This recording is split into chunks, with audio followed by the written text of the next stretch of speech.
बिस्मिल्लाहिर्रहमानिर्रहीम इय्याका नअबुदु व इय्याका नस्तईन। मुझे निहायत खुशी है और मैं खुशामदीद कहता हूँ। हमारे जो यंग पार्लियामेंटेरियंस हैं, उनकी प्रेसिडेंट है, उनका एक डेलीगेशन आज हमारे पास केपी में आया था। यहाँ पर केपी का इन्होंने विजिट भी किया। तो सैयदा नौशीन इफ्तिखार साहिबा उनकी प्रेसिडेंट हैं, अपने डेलीगेशन के साथ यहाँ पे आई थी।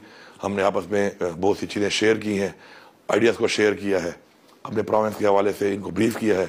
इन्होंने भी अपने जहाँ जैसे ताल्लुक था हमें ब्रीफ किया है और बताया है कि वीमेन एम्पावरमेंट के लिए और जो सेक्टर्स में जिसकी एक्सपर्टीज है पार्लियामेंटेरियन, उससे हमें इन्होंने अपने आइडियाज़ दिए हैं और इंशाल्लाह हम इनको यकीन दिलाते हैं कि जो आइडियाज़ इन्होंने दिए हैं हमें एज पार्लियामेंटेरियन इंशाल्लाह बैनुल सूबाई लेवल पर भी और वैसे भी इंशाल्लाह तो हम उस पर काम करेंगे। और हम उम्मीद करते हैं कि इनका जो यहाँ पे दौरा था हमारे सूबे का अच्छा रहा होगा इंशाल्लाह और हमारी मेहमानवाजी से इंशाल्लाह ये खुश होंगे। तो इन सब का बहुत शुक्रिया। बिस्मिल्लाहिर्रहमानिर्रहीम।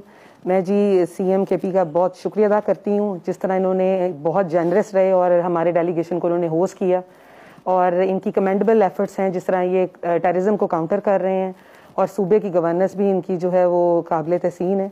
और उसके साथ जो हमारे आने का विजिट का मकसद था वो जी YPF है हमारा जो हम फोरम, जो कि हमारे speaker national assembly Ayaz Sajid साहब के विजन के तहत आज आपसे मुलाकात के लिए आया। उसका मकसद ये है कि आप यूथ एम्पावरमेंट के लिए और उनको उनकी जॉब अपॉर्चुनिटीज़ क्रिएट करने के लिए और हमारी बेटर लेजिस्लेशन जो अमंग एक कोऑर्डिनेशन चाहिए म्यूचुअल बोथ हाउसेज में केपी भी और नेशनल असम्बली आपकी हैंड होल्डिंग करे, क्योंकि YPF जो है ये एक अब फैल चुका है तमाम पाकिस्तान में। और जब नेशनल कॉज के लिए जो कि एंटी स्टेट हम एक जो है इसको एक हो रही थी तैयार, एक हवा प्रिवेल कर रही थी, उसको कट डाउन करने के लिए और बेहतरी के लिए इस मुल्क की प्रोग्रेसिव पाकिस्तान के लिए हम मिलके काम करें। और मेरी यही ख्वाहिश होगी कि सीएम ने जिस तरह हमें आज ये अपने विजन और मिशन स्टेटमेंट से आगाही दी है और वो भी पीसफुल पाकिस्तान के लिए काम करना चाहते हैं आइंदा, तो हम मिलके हर कॉज में इनके साथ हैं। Thank you very much.